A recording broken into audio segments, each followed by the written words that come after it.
this is Gina from Haunted Flower here with another movie review. This one is for The Informant! Starring Matt Damon and directed by Steven Soderbergh. Now, this movie is about the story of the highest-ranking executive ever to turn whistleblower on his own company, and he goes to the FBI with stories of a price-fixing scheme that is global for the food additive lysine. Mark Whitaker, Matt Damon's character, is bipolar. And so you watch him interact with people and he builds up these grand ideas of how reality is. He sees himself a lot as Tom Cruise's character in The Firm, so it's really funny watching him kind of relive that in his interaction with the FBI.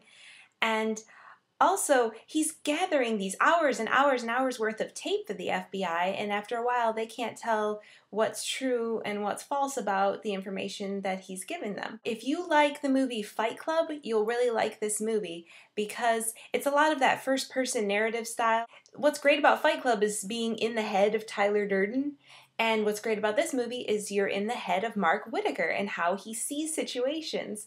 Like, he can be carrying on a serious business conversation with somebody and he's wondering why polar bears know what color their noses are. And it catches you so off guard, you kind of have to laugh at everything he's thinking about. Matt Damon does this really, really well. He's really funny.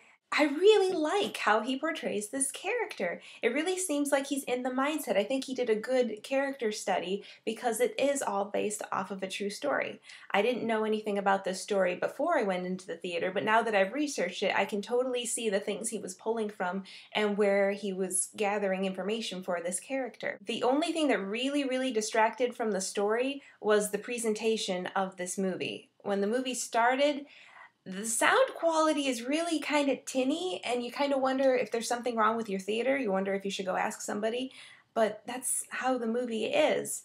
And after a while, you kind of get used to it, and it can be kind of fun. It's got that old school sitcom-y feel, like the Brady Bunch children going down the stairs, those type of little do-do-do-do-do, and it really can add to the humor in a scene. It can add to it and make it more melodramatic. Also, the picture quality is off, and it's obvious that this was a choice.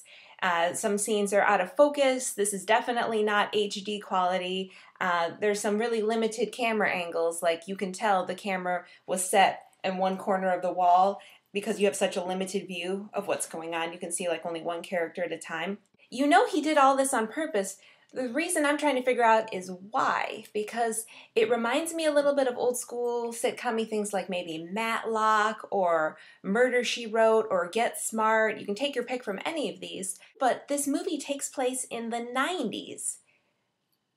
The 90s weren't like this, so I can't see what they're trying to do here.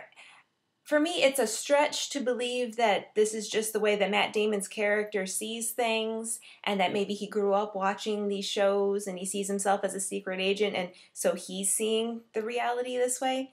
It's a stretch for me.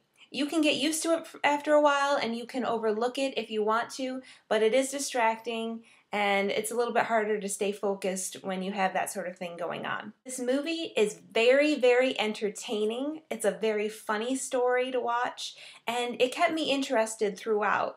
You really have to overlook a couple of the plot hole, technical quality of the movie. One of the plot holes I had trouble with is, if you think he's lying, why do you put a lie detector on him only one time throughout the whole movie? Like, they put a lie detector on him, then they're like, you failed the test, now you have to tell the truth. And so he feeds them more, and they're like, oh, okay, we'll believe you this time. Who does that? Anyway, The Informant is a very entertaining movie, but maybe you want to wait to rent it.